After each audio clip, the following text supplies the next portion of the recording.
We're talking Ball State, Don Shondell and Ray McCallum talking Ball State, Nate Davis and Bonzi Wells, Schumann, Bell Tower and Worthen, fans all over from Muncie to Berlin, getting Concannons, Carters and Greeks.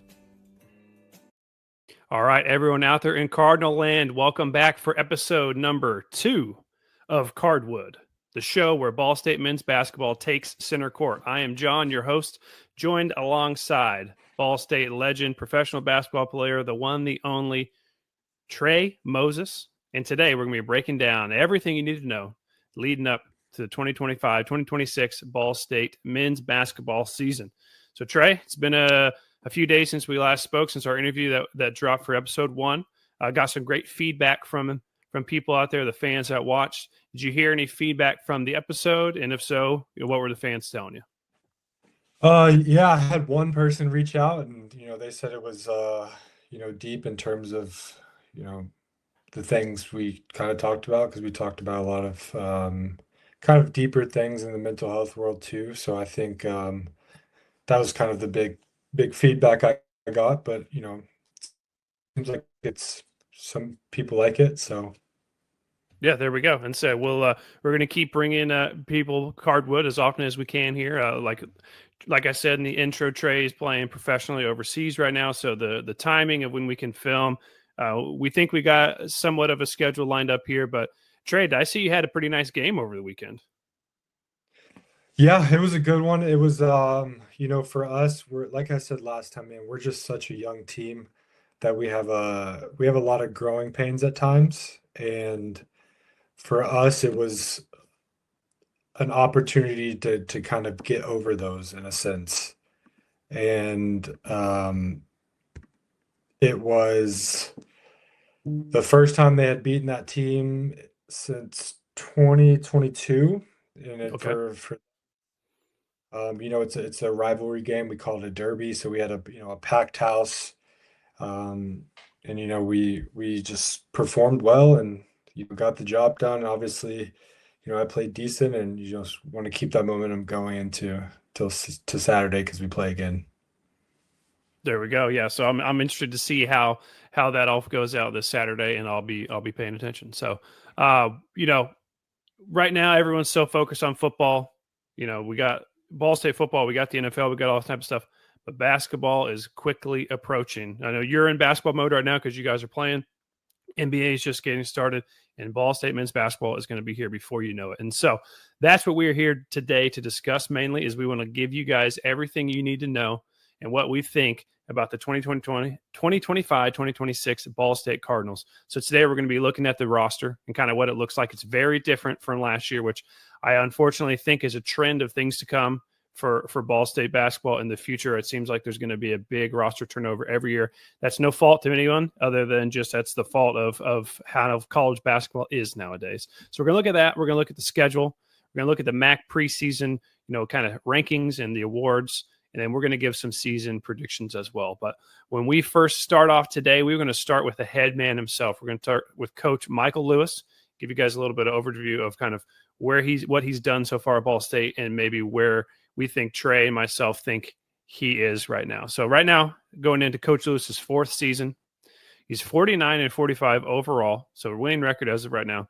There's been a drop off in wins each year. So 20-12, 15-16, and then last year the team was 14-17. So Trey, I know last episode you had one interaction so far with Coach Lewis, but just for maybe people who missed it, maybe kind of what was that interaction like, and what was maybe your initial takeaway, your impression of Coach Lewis, and maybe what that means for Ball State and kind of how you think the team will transform under his leadership? For me, I think it was his first year. So I had went to a football game. I don't really know. I was home for some reason, but went to a football game.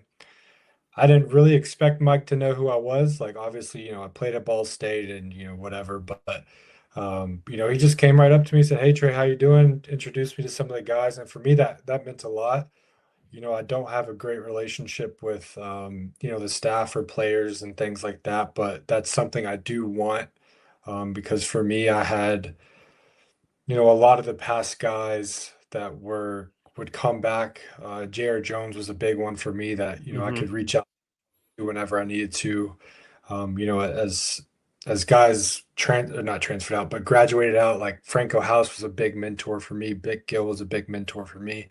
So for me, I've always wanted to be a guy that like gives that back to, you know, I spent 4 years at and have a ton of pride in. So for me, it's just I want to build that relationship, and that was a big stepping stone for me, just to have Mike, just introduce himself, introduce me to some of the guys as well. It's to me, I think it's going to be, I truly think it's only uphill from here, and I have a lot of respect for Mike, and I think this team has what it takes. So with Coach Lewis, and we won't spend too much time on this, but just I want to pick your brain a little bit with the current state that college basketball and college sports in general is in. So obviously we're going to look at this roster here in a second. This will kind of somewhat solidify my talking points here, but these rosters flip over so much more so than they used to. So my question is, obviously I'm with you in thinking that Coach Lewis has what it takes to get this team in this program where we all want it to go. But the retention of it seems like it's going to be pretty tough on a year in and year out basis. So I guess my question is, do you think Coach Lewis's coaching impact can be a good enough like indicator of getting people to come and stay with the program? Obviously, because money's a big thing, and Ball State, to my knowledge, just really doesn't have it. So is he have that coaching prowess to keep people there, or is this going to just kind of be you're flipping a coin every year and hoping whoever you get to come in is able to really get this team into that next level? So is it a coaching thing, or is it just more almost even like a luck thing? I really think it's a luck thing, Mm-hmm. especially at mid-major.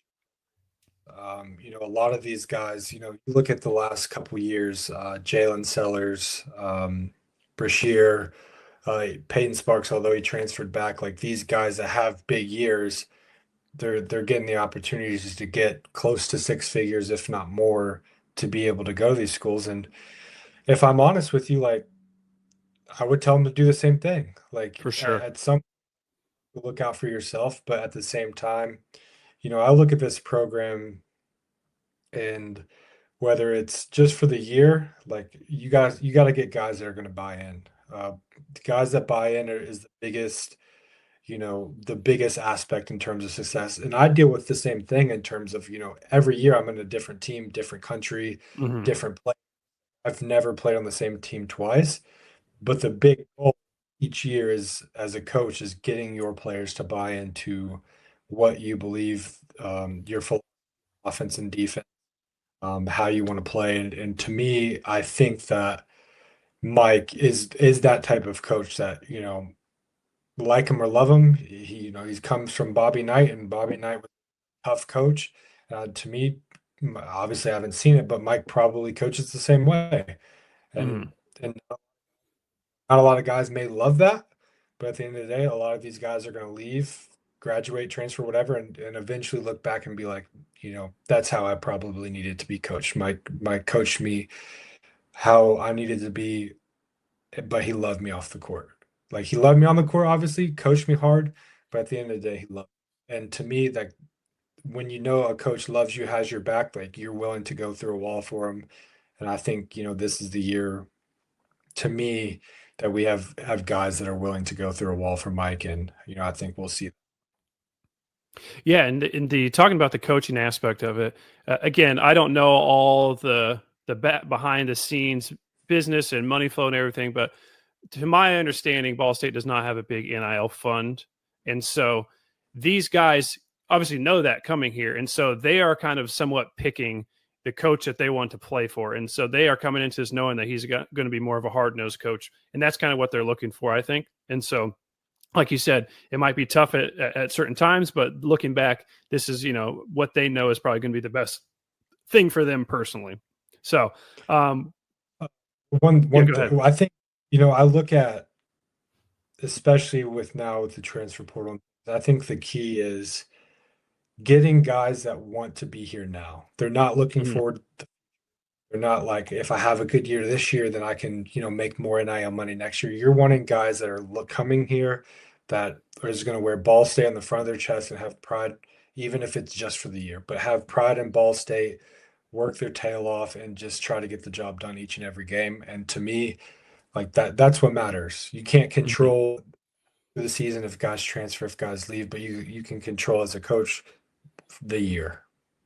Yeah, for sure. And like I said, when we are talking in the last episode, it was, I think this is more going to be a year by year basis on just how this goes, and they just have to kind of rebuild. So let's kind of look at this roster and what fans can expect from the players that are going to be on the team. We'll start off with maybe who's not on the team anymore. Unfortunately for Ball State, in terms of that cohesion that you want from a basketball team, pretty much all of your regular starters, your regular like big time contributors are pretty much all gone from last year. Fat Hill, Mickey Pearson, Peyton Sparks, Juanzi Gorosito, Jeremiah Hernandez, and Ethan Bertan Watts. Those are basically all of your starters for pretty much all season. I'm looking at, 30 starts, 26 starts, 26 starts, 27 starts, and then 19 and 13. So they kind of split a lot of your scoring, a lot of your minutes. So they're going to have to replace pretty much everything that people are familiar with from last year. And so I guess for you as a player, if you're one of the people who came back, because there's a handful, 5 returners, and none of them were like huge contributors from last year. Some guys played some minutes here and there, but there was none like the top of your score sheet for any category. What is that like? How difficult is that for you for being one of the returners, being like, okay, we have to basically start this thing completely over this year? And like you said, that's kind of what you deal with sometimes with your professional career, but you're just on the opposite side. You're in a different spot every year. What's those 5 guys? What's their thought process coming into this season from last year? For me, my college career, I look at, especially when I was, junior, senior, when we got new guys in, it's showing them the way. How, Mm-hmm. Mike for a couple of years now, how we work hard, the way we practice, the way we go about things, the way we go about life, the way we go about school, like all of that stuff matters. So, for me, my junior year, Blake Huggins came in. Blake's a big kid, legit 6'11", strong as an ox. And for me, it was like I was trying to help Blake along the way because I know it would help me as well. It would help me be a better player. The better he gets, the more it's challenging me in practice and things like that. And so for me, I look at, you have, like you said, 5 new guys or 5 returners, and the rest are new guys. So I look at, these guys that are returning as like they need to play with a chip on their shoulder. Like, yeah, we've been here, like, and you need to take pride in that. Make practice tough, be leaders on and off the court, and just whether you play a ton of minutes or not, like being that voice for what Ball State truly means. Mm-hmm. Uh, and so let's kind of open up this whole roster. We can kind of go whichever way direction you want to. We can talk about returners, talk about transfer class, obviously big class 7 guys, and then the freshman class of 3 names. Are there any names that you've seen so far that are intriguing to you, or maybe that you want to start with? Yeah, so for me, I'm looking at 2 of the returners. Joey Hart, obviously he started off at Kentucky. He was one of the guys that, when we did offer, I messaged him on Instagram trying to get him to commit to Ball State out of high school. Yeah. Um, up going to Kentucky first, but glad he's with us now. But I think he has a big opportunity to show what he can really do. I think he's a great player, can basically do everything. And so for me, I think that's a big name. And another one is Zane. I've always been a big fan of Zane. For the same thing with Joey. I probably talk to Zane a lot more. Not that we talk a ton, but every now and then, I'll reach out. And for me, that's a guy that has the ability to step up. He's probably truly the biggest and strongest on the roster. I'm going through it Hmm. now. Definitely the tallest. And so for me, that's an opportunity as a big to say, like, I'm going to dominate practice on the offense and defensive glass.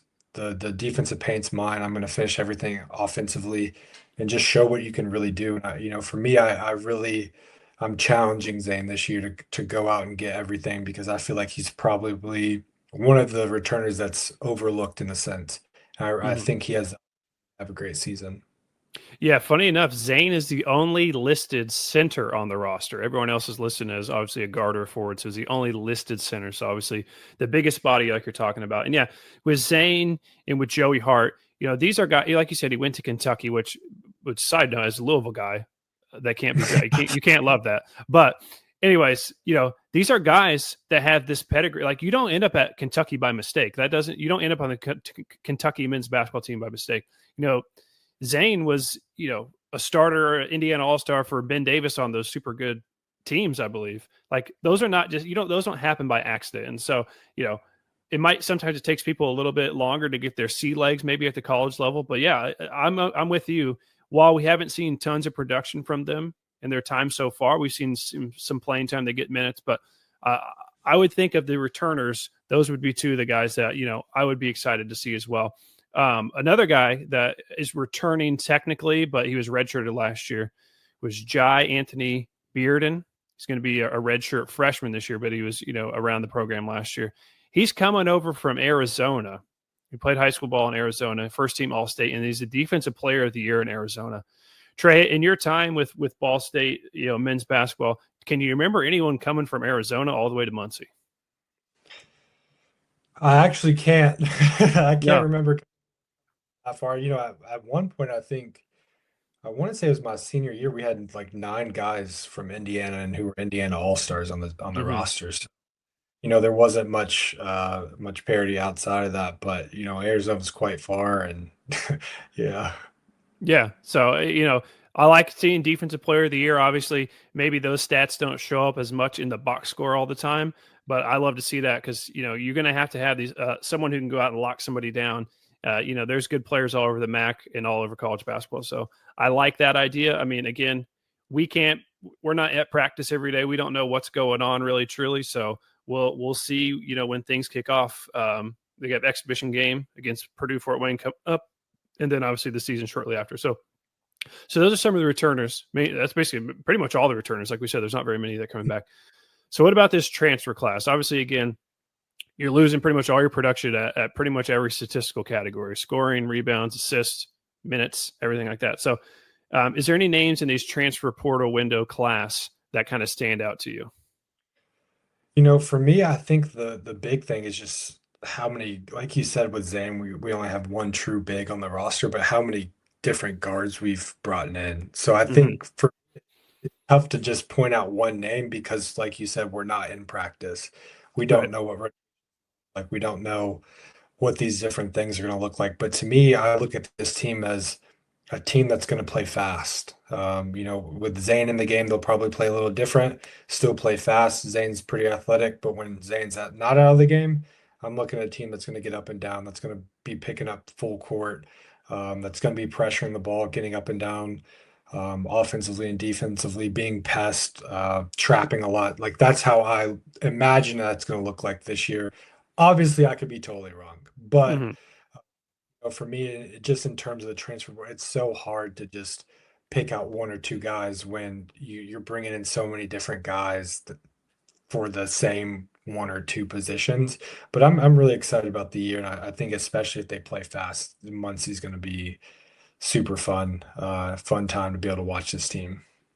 Yeah, because the transfer portal is a tricky thing to predict at the Ball State level. Like obviously, if you're North Carolina or Kentucky or Michigan, so like one of those teams, you can kind of have a little bit better idea of maybe who you have coming in. But I mean, we got guys from all over the map here. We got guys coming in from Iowa State, from Ohio, from Northwest Florida State College. Like we got guys from all different walks of college basketball. So it is kind of interesting.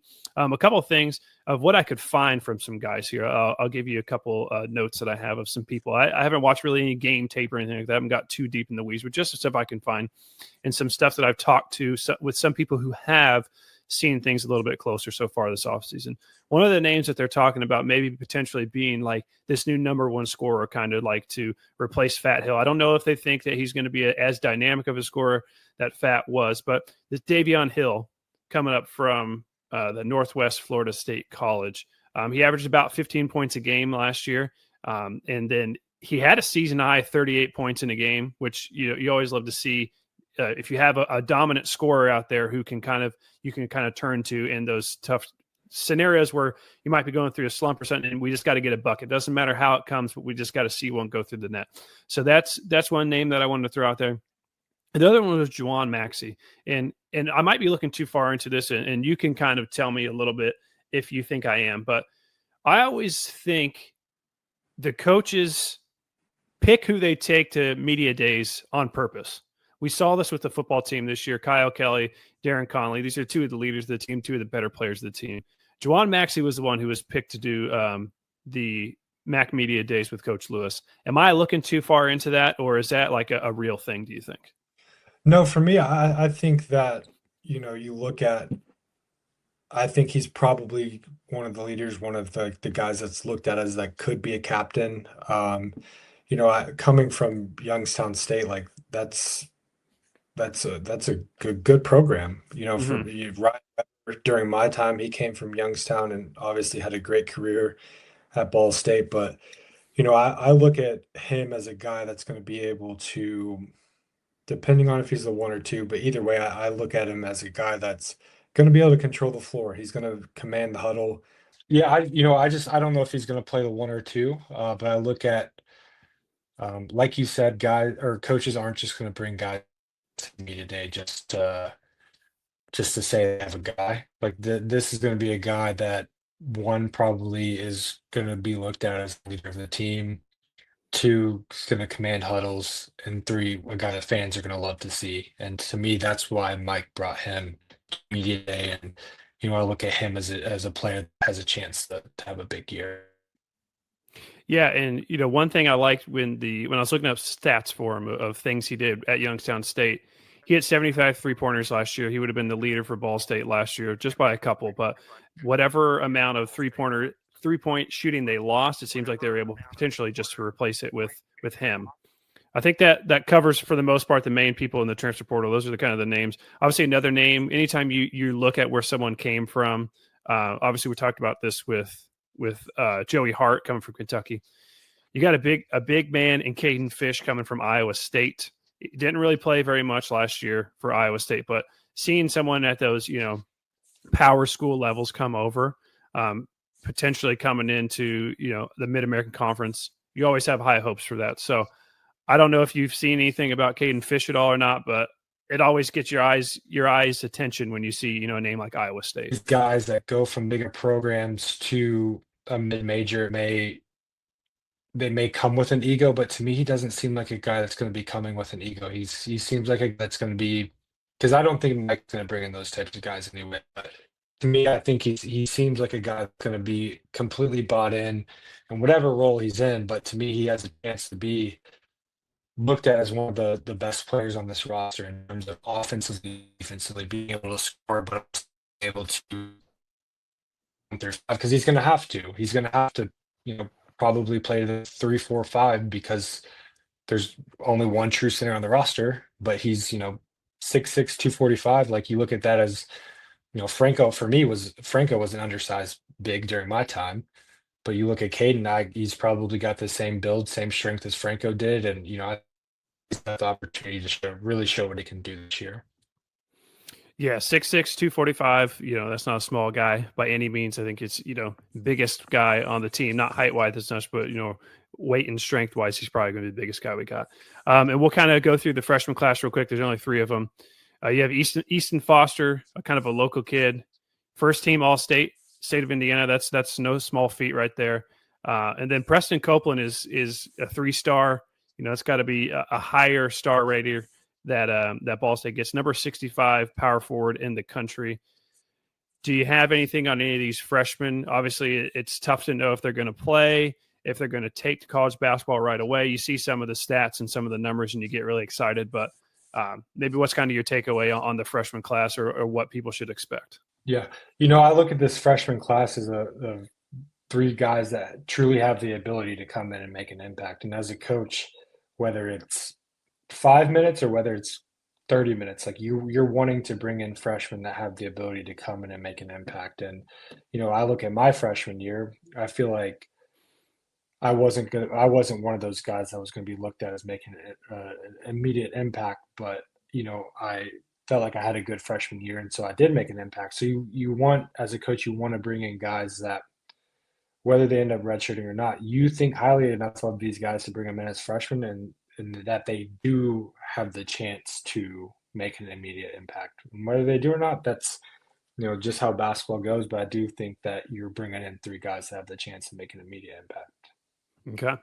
Yeah, like we said, huge roster turnover, and how it's going to work out, we'll see. It's all about, like you said last week, it's all about the amount of time you're able to play together, minutes you're on the court together, that cohesion really grows. So we're probably not going to see a ton of that right off the bat. So hopefully they're able to flip that switch and kind of get that going right away, so that they're not behind the 8 ball throughout the season. Now, the nice part about college basketball is that all you got to do is end up winning your conference tournament. So if you want to make it to the NCAA tournament, it doesn't really matter necessarily how bad your season starts. It can be, in football, if you get into a bad hole at the start of the year, you're kind of cooked. Whereas in college basketball, you kind of somewhat always have a chance to kind of get where you're looking to go. So speaking of that schedule, let's check out the schedule now. The schedules have changed a little bit, it seems like, these last couple of years from when you were in school, Trey. We don't have nearly as many big-time programs on the schedule as maybe we did back then. I don't know exactly why that is, but it seems like those numbers have dropped. So let me put it up on the screen here. So here's our schedule. Obviously, that we're starting off against Purdue Fort Wayne. This episode is going to come out today, actually, on the 27th. So be sure to watch this game tonight after you watch our preview. But we're starting right off with the Max Sun Belt Challenge. Was this going on when you were in school, or is this since you've left? No, this is since I've left. Okay, so they're starting off opening night at home. You can't ask for anything more than that against Louisiana. I'm actually going to be in Indiana at the time. I unfortunately won't be at this game. I'll be at a different basketball game tonight. But yeah, that's going to go on the 3rd. And then that first big game, and really the only big non-conference game against the Powers team, is against Wisconsin.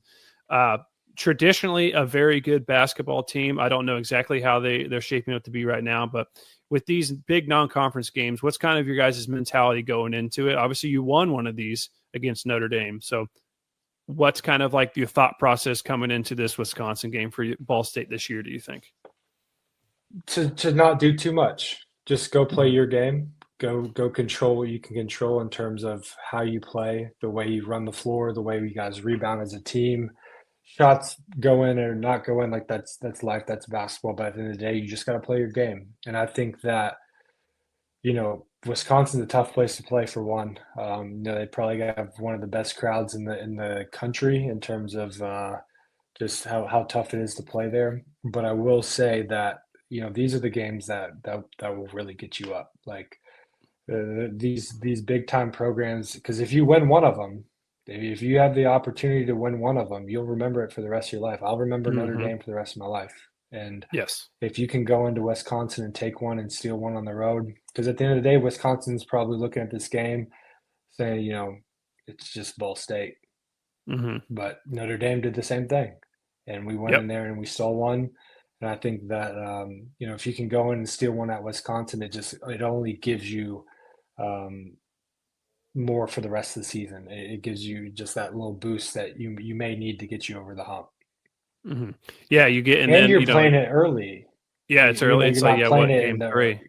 Yeah, so it's going to be early for them too. So just as much as you're saying, we'll have a little bump in the road, they might be dealing with the same thing. They might have, new guys coming in and they're trying to figure out things too. And all it takes is you just got to win by 1 point at the end of the day. Yeah. So, and then in this era where you're constantly recruiting everybody all the time, being able to put this on your coaching resume saying, hey, we got this win at Wisconsin, it can't hurt. I know that for sure. So in terms of basketball, I would say our big rival is Indiana State, obviously different than football with kind of how things roll out. But who's maybe your big rival in your eyes for Ball State men's basketball? I think it's Indiana State and Evansville. Those are the teams I'm always excited to see on the schedule. As a player, maybe who are the teams that you guys really wanted to see non-conference wise on that schedule every year? Yeah, I'd say Indiana State for sure. Indiana State and IUPUI at the time, I can't remember what they're called now, but Indiana State and IUPUI were the two games that we, kind of always got ready for. And, for us, it was, I think they were both really good at the time too. Like they were competing in their conferences just like we were. And for me, it was, I knew both bigs. I grew up with one that played at IUPUI, so he was there for 4 years, and I played against him my entire life. And then the big at Indiana State's one of my best friends now. And so for me, it was just that competition aspect is, you look forward to because you guys are going to play each other every year. A lot of these other non-conference games come and go, but those two in Evansville are pretty much set in stone. Yeah, and where Indiana is, as much as we love football, basketball is always pretty much going to be king. So, these basketball games in state where you don't have these matchups for football, we don't play Indiana State every year in football. IUPUI doesn't have a team. Evansville doesn't have a team. So these are where, your families can get together and you can kind of, be chirping at each other and stuff like that. So it's always, you always want to win these in-state games for sure. Not only from a program standpoint, but just from your alumni and your fan base out there. They don't want to be going to Thanksgiving in a couple of weeks and hear it from the Sycamore fans. So we don't want any of that. Sure. So preseason tournament, I feel like preseason tournaments seems like everyone plays in one nowadays. Back when my brother was on the team in the mid 2000s, it was kind of rare still. So Lafayette Classic. So this is going to be in Pennsylvania, a little bit different than some of them, the ones that you played in, different than the one they played in last year against down in Fort Myers. I went to one of those games actually, and they won. They played, I believe, Northern Kentucky when I went, but so you got Monmouth, who I believe makes the NCAA tournament a fair amount or has made it sometimes in the past. Lafayette and Lemoyne, who I can be honest with you, I've never heard of Lemoyne before. It looks like they're the Dolphins, though, so that's kind of cool. And then Evansville, that big one on the road. And then it gets you right into MAC play a couple games after that. Start up in MAC play, Miami, Ohio. And then you go into a pretty tough stretch with UMass Akron and Ohio. So how much as a player do things ramp up once you get back from Christmas break a lot of times and that MAC schedule is really up and running? Oh, it's right away. For us, we had pretty much all 4 years, we had high expectations for us as a program. We wanted to first win the MAC West, to win the MAC. And, we had a share of it or outright won it twice and had a full or a share of it twice in terms of the MAC West. And we just could never get over that hump of fully winning the MAC tournament. But at the end of the day, you're wanting to play your best basketball probably mid to late January. That's really pushing you into the February March aspect of stuff and really getting you prepared for the MAC tournament. So early tough stretch, but I do think that at the end of the day, you're not going to look at that stretch whether you go 3-4-0 or 2-2, whatever it is. You're not going to just look at that. You just got to go game by game at the end of the day, and just try to play your best basketball. That mid to late January. Mm-hmm. Yeah, and a tough conference as always. I know Akron is the prohibitive favorite. We'll get into that here in just a second. But is there anything that stands out to you schedule-wise for the MAC this year, or is it pretty much same as always, like you're going to have tough games pretty much every night? To me, every game is either team can win. That's how to me. That's always how it's been in the MAC. Even the teams that are in dead last, you're not overlooking anybody in the MAC. And I look at this as an opportunity for Ball State to play with that same kind of mindset. Like we can beat anybody, but also anybody can beat us. So we can't overlook anyone at the same time. So I think that's a big key, especially in conference play. Yeah. So last thing schedule wise, and then we'll move on. So the MAC Sunbelt Challenge, obviously this is a game at the start of the year. It's kicking the season off for us at home against Lafayette. But then you have to go, I believe, since we play at home, we'll be on the road later in the year. So you have basically an unmarked road game right now. You have no idea where you're going. It could be anywhere in the Sun Belt. I think it basically ends up whoever's like in the same position type thing in conference standing. So as a player where this schedule so far in advance, how would you kind of look going into this game being like, I have no idea who we're going to play at this random game, in February? Kind of what would your mindset be as a player not knowing who's on the schedule? Yeah, I think it's kind of exciting at the same time as like the unknown. I think it's exciting to be able have a chance to play a team that you may not ever get to play again in your career. Um, but for me, you're trying not to look too far ahead. Mhm. But at the same time, you are really excited about that game, and you start off with a challenge. So if you win that game, then you're going to probably play one of the top teams in the Sun Belt. So you look at that opportunity as a chance. Like if we can get this first one, when we get the chance to play the second one, we can really again prove who we are. And you look at the date, February 7th. I say you want to play your best basketball mid to late January. Well, that puts you in a position to then go get one again February 7th. Mhm. Yeah. So again, all the Ball State fans out there, obviously some big games. The Mac Sun Belt Challenge at the beginning of the year. You have Indiana State. You have all these games inside Worthington Arena. So anyone who's around and able to do so, make sure you get out there and check out the guys to support them this year for everything. So that's basically everything we have for the schedule. Let's talk a little bit about the rest of the conference real quick, and then we'll kind of wrap things up here. So we had the preseason rankings and awards come out. Usually Ball State has somebody represented somewhere in these preseason rankings. It does not appear that we have any this year preseason wise, but this is kind of where we're at. Ball State's picked basically to finish 8th in the conference right now by the coaches, I believe, is who vote on this. The preseason coaches poll. Akron, the overwhelming favorite, 11 first place votes to Miami of Ohio's 2. Kent State and Ohio round out the top 4. So people are kind of predicting Ball State to be a middle of the pack type of team in college basketball. And these are the coaches that are voting on this. So they have a much better idea of the players that are within the conference. Do you think this is a fair thing? Do you really care as a player? Does it really even matter to you where you guys are ranked preseason? I think it's fair only in the sense of because we have so many new guys coming in, a lot of the coaches may not truly know what the team will look like. But if I'm Mike Lewis, I'm postering this up on the wall for everyone to see. I would have put it as soon as it came out. I would have put it up. Mm-hmm. To me, the standard for Ball State should be to at least make the MAC tournament every year, Mm-hmm. and to be in the middle of the pack, you could finish anywhere between 8 and 11.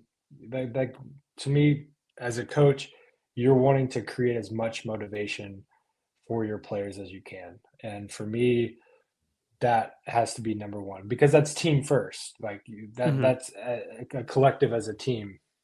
In terms of awards or whatever, like you just let those be. But as a team, we have to go out and truly prove who we are. And to me, 8th is not it. Mm-hmm. For sure. Yeah. And like we were talking last week, this Ball State men's basketball specifically, used to be one of the premier, mid-major teams in the entire country, one of the premier programs. So they have the capacity to get there. Obviously, the landscape of college basketball has changed drastically since the late '80s to the early 2000s. It's completely different, but it's there. They have the fan base, they have the alumni base, they have the passion for basketball, they have the arena. We have a great facility. There's no excuse that they can't be one of these upper echelon teams in the MAC. And it just is like, hopefully we able to just put it all together. And because I'm with you, like, I don't want to see us. I don't want to see us 8th place. Like that should not ever be anybody's goal. We want to be up at the top. We want to be thought of one of the best teams in the Mid American Conference. So and competing to win the title every year, which is something we haven't done. So hopefully we can get to that point soon. And hopefully, like we were saying earlier in the episode, if this is a flip of the coin and luck based, hopefully luck's on our side and we can get it done one of these years. So let's kind of go with your gut here. If you had to say, coming off of last year, 14 and 17, if you had to put a prediction on maybe how you think the year is going to go, are you better in 14 and 17? Do you make the MAC tournament? Do you win a couple games? What's your gut tell you this year for where you think Ball State men's basketball will be when March turns and the season is behind us, the regular season that is? Yeah, I'm gonna project 18 wins, and I'm Okay. gonna say that we finish 5th or 6th in the MAC. Okay. And that's kind of how I feel at this moment. Okay. I would say the same thing.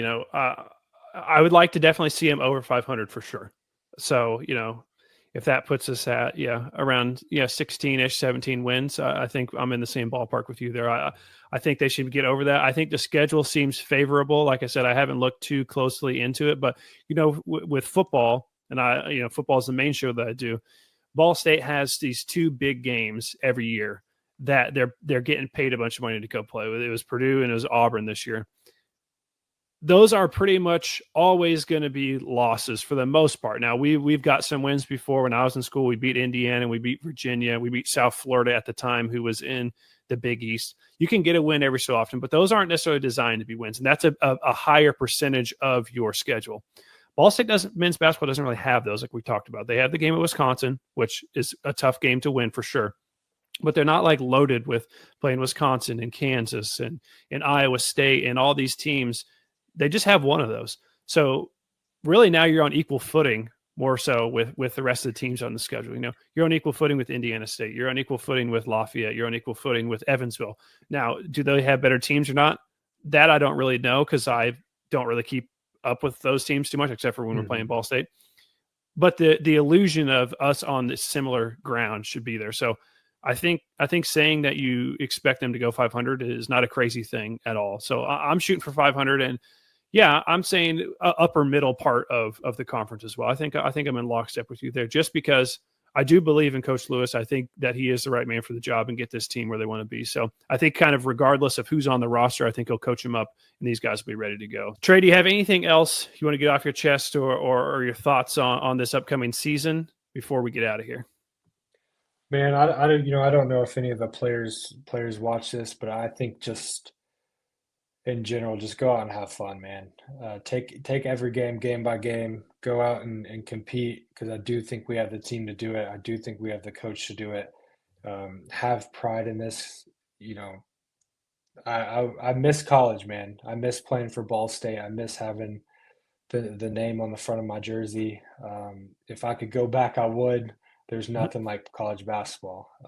And for the fans, take it easy a little bit. Like, just be patient. I think, I'm not saying we're going to start off rough by any means, but have a little bit of faith that it does take time to make good things. They say Rome wasn't built in a day, and neither was Ball State basketball. So I think that this year will be a really breakout year for us.